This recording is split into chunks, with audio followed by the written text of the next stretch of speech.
All right, my name's Amanda. I'm a partner at Oric. I have the pleasure of working with Dashbot, and I've seen a lot of these investors in action. And we'll go down the row, starting with Jenny from Bessemer. Hi, everyone. My name's Jenny. I'm an investor at Bessemer Venture Partners.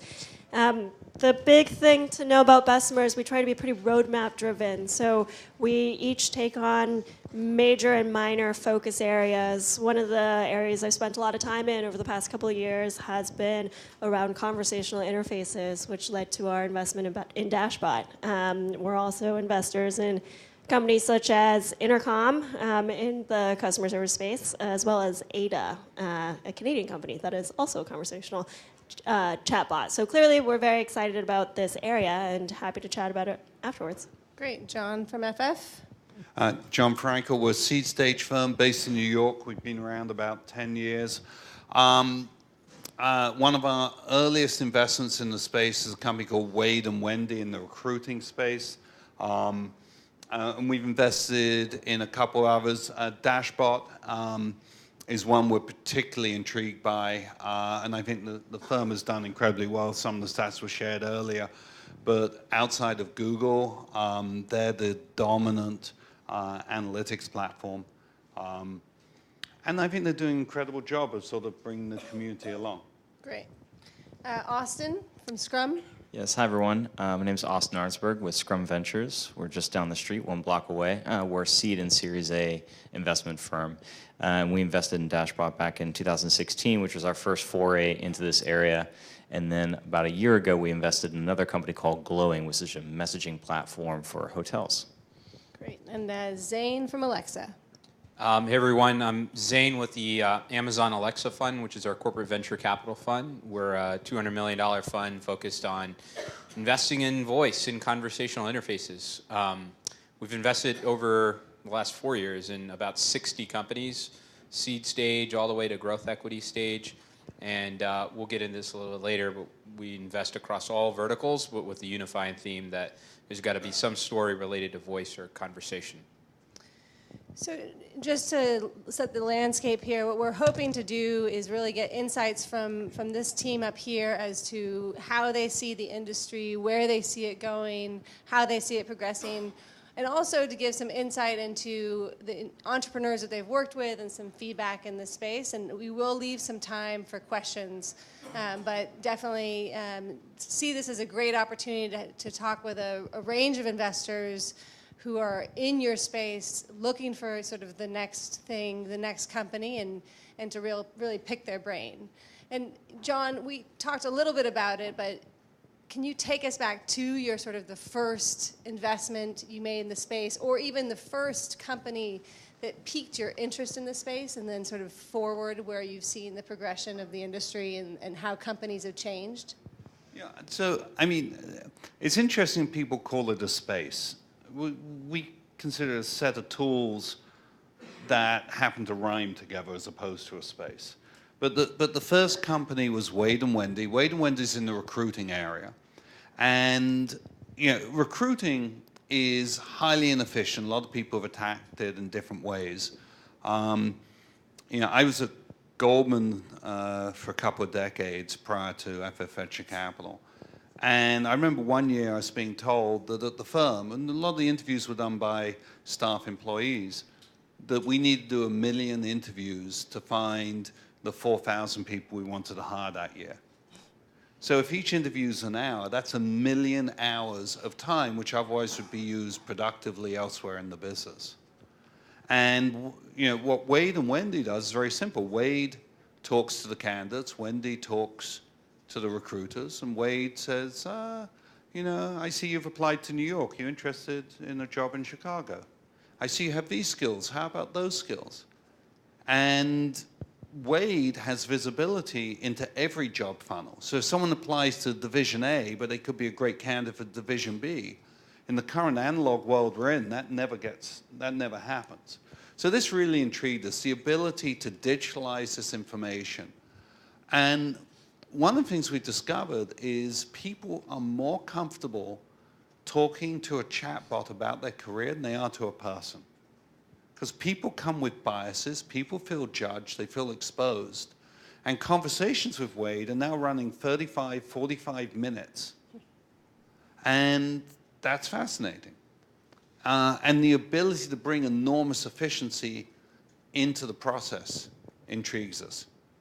So that was our first foray into space. And when we saw Dashbot, we'd seen analytics engines in the first earlier waves of the internet. And so to us, it was a natural parallel that analytics really is a winner-take-all market. And we'll see how it plays out. Yeah. And Jenny, sort of, where do chatbots and analytics play into your investment strategy when you guys are looking at the industry? And I'm going to refrain from calling it space from now on out. So. I think John puts it nicely. We view it as a set of tools for a lot of large companies to employ to figure out better ways to engage with their end users. And so for one subset of our portfolio companies, they're thinking about how can we add in more conversational interfaces, or how can we add in more chatbots, voice skills to reach our end users in a much more accessible and pleasant, delightful experience. There are a set of companies where the core is the chatbot or the voice skill. And in that area, I've been spending a lot of time thinking about how people are just needy. And so chatbots are always available, and at the intersection of people being needy and needing a response right away, with chatbots being available 24/7, what are some of the more interesting use cases? And so various flavors of that, or an example of that would be in the healthcare world. When people want to talk about their mental health, it can happen at all different hours of the day, but therapists aren't always available at all different hours of the day. So people feel pretty open about talking to a chatbot instead at any point throughout the night. And so just thinking through sort of larger macro trends and what are some specific examples in companies that we're seeing around chatbots creating entire companies around one specific use case. Nice. And Austin, staying with the use case example, and our friends from Gartner have definitely pointed out that customer engagement, customer service is by far and away sort of the current biggest use of it. Are there any other use cases that you are particularly interested, or that Scrum is looking at to see these interfaces tap into? Sure, I'll give a couple examples. The first one actually goes a little bit to John's point about how difficult it is to bucket and categorize certain sectors.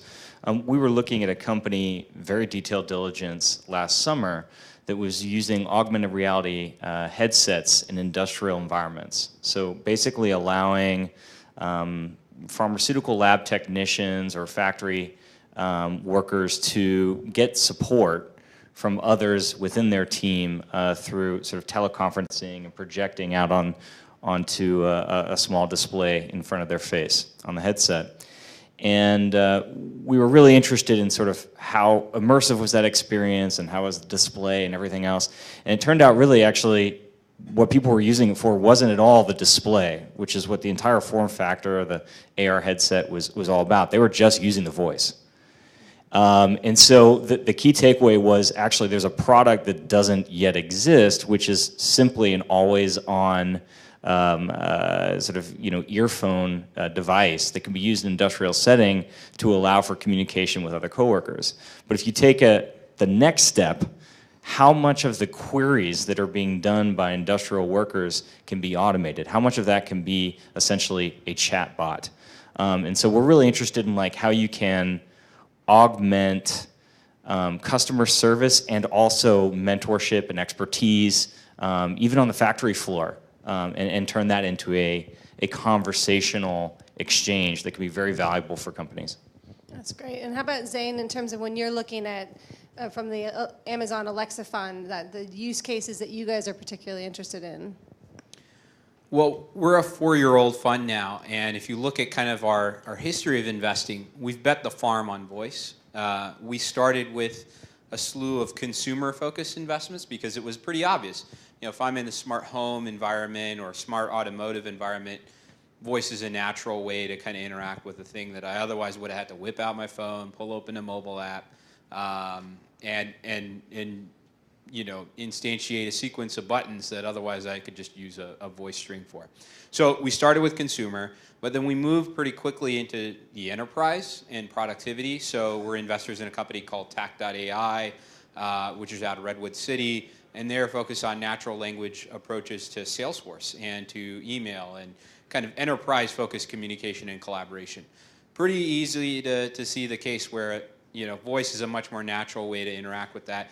And for the exec level sponsor in your organization, the sales VP that doesn't necessarily have to wade through a dashboard, voice is pretty natural.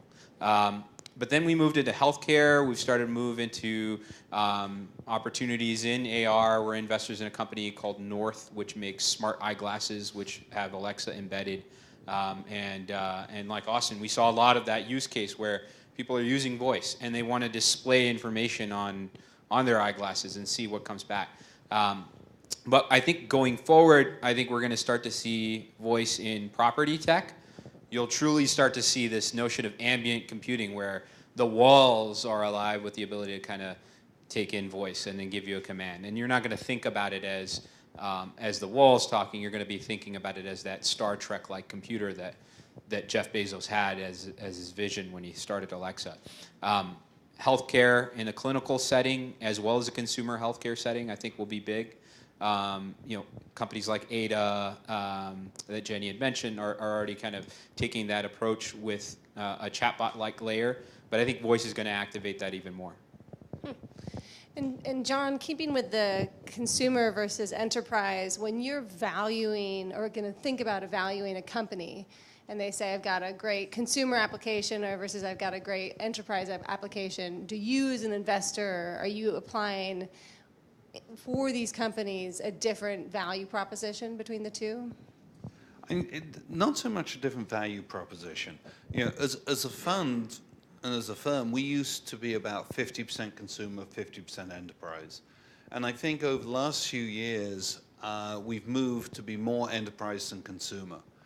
And I think the driver there is really the development in the AI tech stack and the deep deployment of that by Google, Apple, Amazon, and the like. We think a lot of consumer opportunities have been taken away by the large tech giants. But there's still opportunities, particularly in horizontal stacks within the enterprise. Chatbots are one avenue of deployment of AI by the very nature of them being context aware and useful. And so, we've tended to find that of the companies we invest in the space, they have been B2B companies in one form or another, like Wade and Wendy. Bowtie is another example. Not that I tend to call up sort of spas and nail salons frequently, but when people do and the phone doesn't answer, they get a text message back from Bowtie that says, "Oh, were you trying to book an appointment? What time are you looking for? Who's it with?" And enabling that to happen. And that is a very valuable service for the customer and for the store. And you can see that can just sort of compound and build over time. So those solutions feel better for us than the consumer, in part because the internet has taught the consumer not to pay for anything.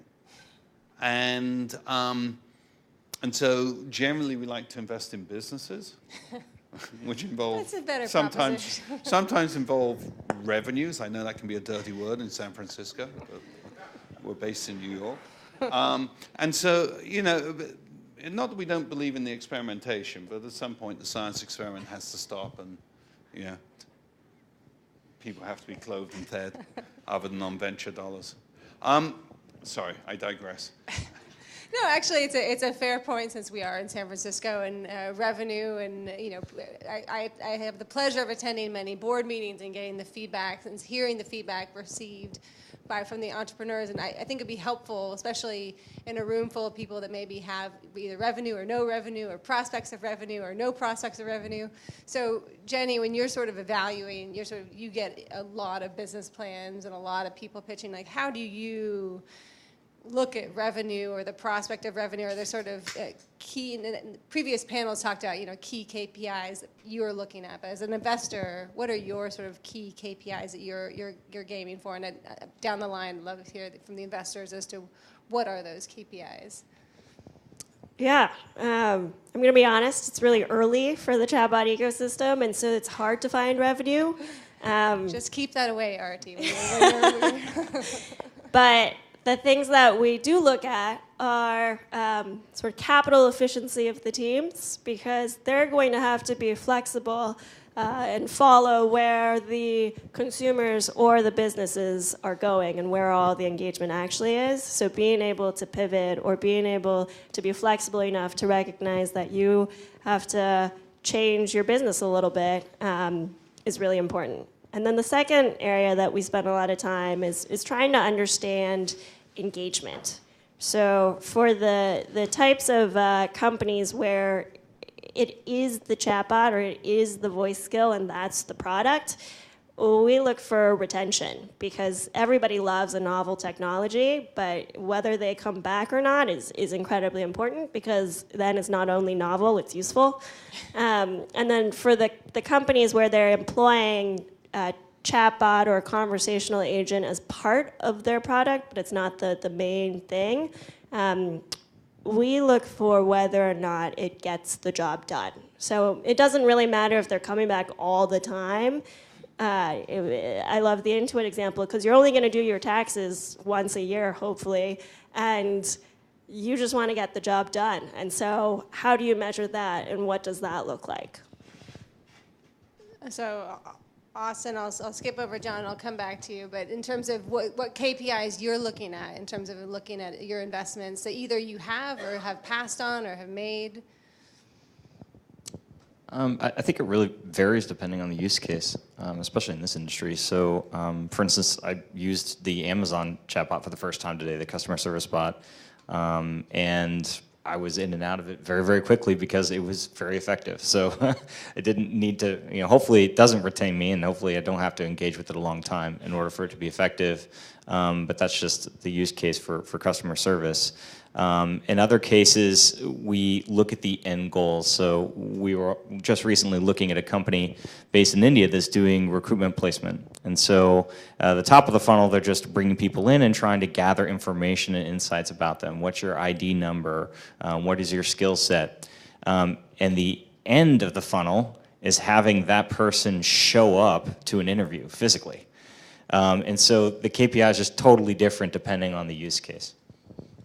Zane, how about you from your perspective? Sure. Yeah, and it's interesting hearing kind of the notions of, well, it's tough to monetize. It's interesting if you go back to kind of 2010, 2011, the early days in mobile, it harkens back to kind of the echoes of what you would hear around mobile. Now, of course, mobile came in at first with the notion of in-app purchases, subscriptions, et cetera, but you started to see engaging companies that didn't necessarily have a monetization stream. That evolved over time. Now you've got businesses that, at its core, are mobile apps, but really are much more than that. And we don't really think about them as mobile businesses. We just think about them as businesses. I think the corollary is starting to happen in the early front in voice. There are companies, for example, like Ava Health. We're an investor. They deploy voice interfaces in hospitals and assisted living facilities. And at their core, they're customer service. They enable a patient to kind of put their hand up and say with their voice, I need help, or I need to know what's on the menu for today, or play some music, turn the lights on and off. And with each request, you're starting to see this logging of data that's really valuable to hospitals, and they're willing to pay for that. So their monetization stream is, like many other nascent voice businesses, it's a SaaS company. To John's point, kind of lends itself a little bit more to the B2B variant. But they're a SaaS company, and hospitals and assisted living facilities are voting with their feet by paying that monthly fee and increasing the number of beds and the number of rooms that they're expanded into. And that's a measure that we take a look at. So I think there is an opportunity for us to, when we evaluate companies, look at the normal engagement. How many times a day did you interact with the chatbot or with the voice interface? Kind of did you retain over time? But on top of that, are you monetizing? Are you able to command this dollar that someone's putting over the table for your service? And I think ultimately over time, we're going to start to see more coming to voice assistants and conversational assistants more broadly that might help them monetize in a different way. I think earlier in the day, it was mentioned that we introduced through Alexa, for example, in-skill purchases or subscriptions, and that's going to assist other types of conversational businesses. So I think those are a few that we look at. We look a little less because of the fact that we're a little more nascent on the trajectory for voice on things like what's the total user base. We know that it's going to come over time. We know that you have the retention. And quite frankly, if you look at mobile also as a corollary, if companies are advertising off-platform, you go down the 101, you see advertisements all the time for businesses that have a mobile app. You're not relying entirely for your user acquisition strategy on, was I featured on the Apple App Store? You're out there and about, you're in the conversational flow. And we're going to see the same in voice. We're going to see the same within conversational messaging off that. So we're a little less focused on the user base today. John, do you want The thing that's really difficult to know is it's something we really call the two-square problem, which is all investments are based around changes of behavior. Will people adopt it, right? And will that adoption be persistent, or be something that just be kind of cool for a period of time and then people stop doing it? So, show of hands, how many people checked into this room? Do we have the mayor of this room in here? All right, for those people who've been in this business like 4 years, 4 years ago, everyone would know I'm referring to Foursquare, which then became 3 Square, and nowadays is 2 Square. So, that change of behavior was at the time, everybody was doing it, they were naming places and the like, but it didn't stick. It was fun for a short period of time. And so when we look at voice interfaces, there can be things that are really cool to do now, but don't stick. And there are things really cool now that do stick. And something that we try and do as investors is discern the difference between the two. And I think 2016, voice interfaces and chatbots were very hot. And we've gone through a period of it cooling off. But now, as I talk to people in this audience, and you see people present on stage, you're actually starting to see some sort of mainstream adoption in terms of actually using this for real efficiency. Mm-hmm. And that's kind of what we believe, and that's why we're investing dollars in space. I think it's why all of us are. But there's very valid people out there who go, it was a fad in 16, and it'll be a 2 Square. But I mean, I think just to follow on your point, you know it when you see it. When you have a positive chatbot interaction, like I did today with Amazon, it was like that aha moment. Like, oh, this works exactly as I thought it would. And because I was complaining about, not complaining, some package didn't get delivered. Probably someone stole it. Yeah, I know. I should make a complaint. But anyhow, this package didn't get delivered. I think it was probably somebody that stole it. But anyhow, I was saying, this package for this order number didn't get delivered, and then the order popped up. The image of the product popped up in the chat. It was just a really lovely experience. And then I was like, yeah, that's it. And then it got handed over to a human, and then actually got handed back again to the chatbot. So it was just very good experience, and I don't think that was the case 2 years ago. No, and that better experience means that you want to go back to Amazon more, and if contacting your utility was the same, if they adopted the same tech stack, you'd contact them more. They would employ more people, but they would get an order of magnitude of more people, of customers coming in, and the utility that did it would get more customers. Now it's a monopoly, so they probably don't care, but you get the idea. So just on the, it when you see it, and since we've got a room here full of entrepreneurs, how should entrepreneurs see you guys in terms of how do you distinguish? And Zane, I'm going to start with you because we were talking that I was recently up in Seattle at M12, which has their own sort of venture fund, and we were talking about how Alexa Fund, and a lot of times entrepreneurs will see an investor who's a strategic partner in a different light than a financial investor. Is that fair? Is that you? Are you approaching things differently? Can you just touch that a little bit? Sure. We think about ourselves as venture capital, first and foremost. So all the same questions that you would ask yourself if you're going out to fundraise because you want to prep yourself for that pitch, we ask. And we ask it at a deep level because we're Amazon, and we come with that level of kind of background in the space, the technical wherewithal that that we know it takes to actually execute a functioning, sustainable business in this space. But we're venture capital, so we start with that premise. So all of those same questions about team, the technology, the market that you're operating in, and over time, do you have the winning approach? And then we layer on top, what is the strategic angle that's important for Amazon? In our case, we're thinking about what's the impact for Alexa. And the impact for Alexa, we sort of measure, going back to the KPIs point, thinking about, does this highlight to the market a new use case for voice? People might have thought about voice back in that 2016 period as consumer only. We want to showcase that voice is indeed being used in thriving environments in the enterprise, in healthcare, and property management, et cetera, maybe even in industrial settings. So does it highlight something new? That strategic angle is key for us. So I think as an entrepreneur thinking about talking to us, highlighting that, so many times we get pitched businesses that are interesting in the conversational space, but have absolutely no tie-in to Alexa. And it's clear cut for us. That's probably a little less interesting for us. It's not a commentary on the validity of the business, but for us that's important.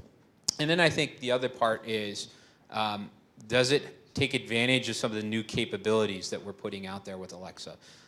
So I think if you can answer those on top of the classic venture capital questions, I think it's a good fit for us. We tend to co-invest with other venture capital investors, so they'll be asking the same questions as well. And Jenny, from sort of the Bessemer side, I mean, how many times are you co-investing or seeing more activity from the larger players who have venture funds now? Is that something new in this industry, or have they always sort of been around? I think we are seeing more activity from strategics, and that's mainly because they come with a set of experiences and expertise that only they really have. So we do co-invest with them a fair amount. In terms of how we like to think about ourselves, we're still very much traditional institutional investors. Bessemer has been around for 108 years and grew out of the sort of Carnegie Steel empire.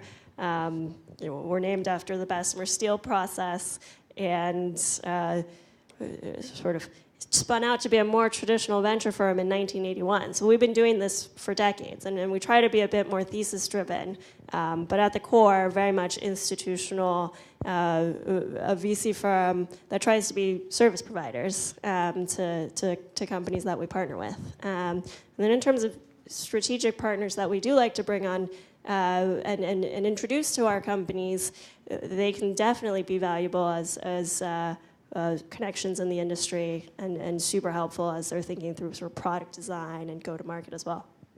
And then, John, you touched about it, but you're in New York. We're here in California. Is there a difference between a New York investor or a California investor? And as entrepreneurs are looking, and it's fundraising, it can be incredibly hard. Is it should entrepreneurs be thinking, don't want to reach out to that person? They're in New York. I'm in San Francisco. I think one of the advantages of being a New York investor is versus San Francisco investors, you get a lot more frequent flyer miles. I'm over in California, I don't know, 6, 10 times, 12 times a year. But we have investments across the country. And we live in a world where, because OPEX has become CAPEX, and the cost of starting a company has reached the cost of being pretty much unemployed, there's startups everywhere in the world. Now there's clustering advantages, and there's still clustering advantages in the Valley, but New York's advantages for this next tech stack, AI and the like, and where corporates are really no longer fair weather friends in the space, but really engage because they see the existential threat. They don't embrace technology. New York has distinct advantages. And I think over the next 10 years, it will be very significant. But you know what? So will Athens, London, Dublin, Austin, etc. This is a global phenomenon. It's a grassroots phenomenon, and it's happening everywhere. I think there is a different mindset in New York. We tend to focus more on business models and probably leaner startups as an approach. Maybe a good thing, maybe a bad thing. This is not a business about averages, and so you're giving responses about averages in a business which is a hits business, which is just weird. But it's a different mentality. We syndicate a lot. We have a number of investments in common with Scrum. We have a number of investments in common with Bessemer. And we think that the different perspectives bring a diversity of opinions to the table, which we think helps companies. Absolutely. So I do note the time. I do also, are there questions in the audience for this investor panel? Yes, I see 3 already. We'll just go right back. Yeah, always interesting how things boil down to Star Wars versus Star Trek. You mentioned the idea of Alexa and the Star Trek vision, but don't you think the real new frontier for augmentation and also bots and AI is a more commercialized individual sidekick? What do you see in that space? I don't know if I quite understood. Is it more on the individual, like mobility, what's on your person to access voice and conversation? No, that actually it's not Alexa, the computer in Star Trek that's omnipresent, but the individual R2D2. Oh, yeah. It's interesting. Yeah. Alexa came out and said we talked about this yesterday. I can take the first crack at this, but no, we're totally a buyer of the idea that voice and conversation is going to be mobile, and that one of the things to employ that mobility is going to be robotics. We're investors in a couple of companies that are in the robotics space, if you can call that a space, but we definitely believe that there's a lot of innovation there that's going to need voice. So totally buy it. I think there's still going to be a lot of place for Kirk Owen and former Alexa colleague and I were talking a little bit about the car. Huge believer in the space that you could do a lot in the car as you're moving along. Alexa has a mobile app. Google Assistant's obviously present on the mobile app. There's a lot that you can do on the mobile phone as you're moving a lot. So I think mobility is really the theme that we think about with regard to voice and conversational interface. It's not happening at your desktop. It's not happening necessarily tethered to the home. It might be happening around the home as you're moving around. So and motion detection is going to be a big part of that as well. Okay. Is it attuned to you? Great. Just to allow more questions midway through, right there. Yeah. We've heard from a lot of customer service and e-commerce companies today. But what are some industries or markets that conversational AI hasn't really penetrated? Zane and Jenny, I know you brought up healthcare examples, and earlier today we heard from the BBC that has it for preschoolers. So what are some of those industries or indoor markets, and why haven't they been penetrated? Nothing's penetrated yet. We're at the beginning of the beginning of the beginning of this. And it's very difficult to know what the mountains look like. We may be able to get a sense of the foothills. When we climb over those, we'll get a sense of the hills. But it's in that direction. And it's going to be everywhere. I was asked on a previous panel, what's the most exciting area of tech for 2019? And I said, everywhere. Tell me one that isn't. So I think it will penetrate everywhere where relevant. Can I try and answer?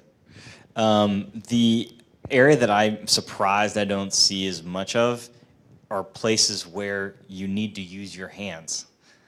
So industrial and manufacturing, I'm surprised I don't see more vertical-focused chatbots and voice interactions in that area. I think increasingly, well, I'm starting to see a few companies come in that space, but I actually think that's a really good area for startups to be involved in because they're very domain specific. And so you can build an expertise in that particular area just through customer interactions, which actually can be pretty defensible over time, as opposed to consumer interactions where you're dealing with multiple languages and all sorts of different types of non-structured interactions. So I think there should be some new companies coming up in that space. And to build off that, there are a bunch of professions where you actually still have to actively say things and somebody has to write down notes. So within healthcare, physicians today have to transcribe all their notes. And I am also surprised that the low-hanging fruit, there's just not more traction there. I met with a company in the ag tech space. Farmers today go through and sort of check their cows, and they verbally say things because their hands are obviously busy, and I just expect within each of these verticals where you naturally are still verbalizing your notes that there will be a device that will just capture that and be able to transcribe that too. We'll expect Oric to release its chatbot soon to transform the legal industry. But I think there's a question there in the back as well, in the white.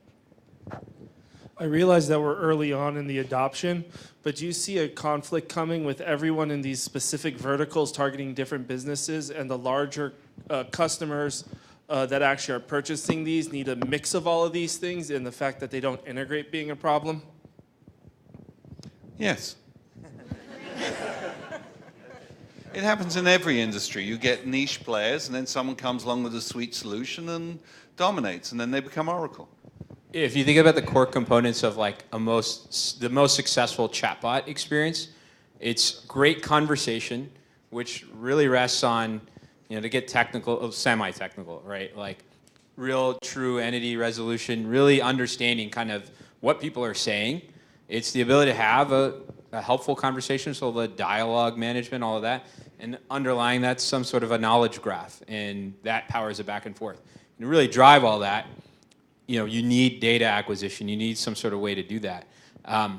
That inherently kind of drives toward somewhat siloed kind of entities. But over time, you saw the same thing in mobile. You saw the same thing on desktop web.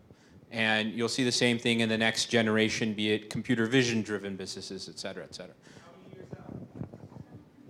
Well, we'll wait for when you found a business space on that. Yeah. All right, good. Well, first, I would definitely want to applaud Dashbot for putting on such a fantastic conference, and second, for the great panel. Thank you very much. I really appreciate it, and awesome questions.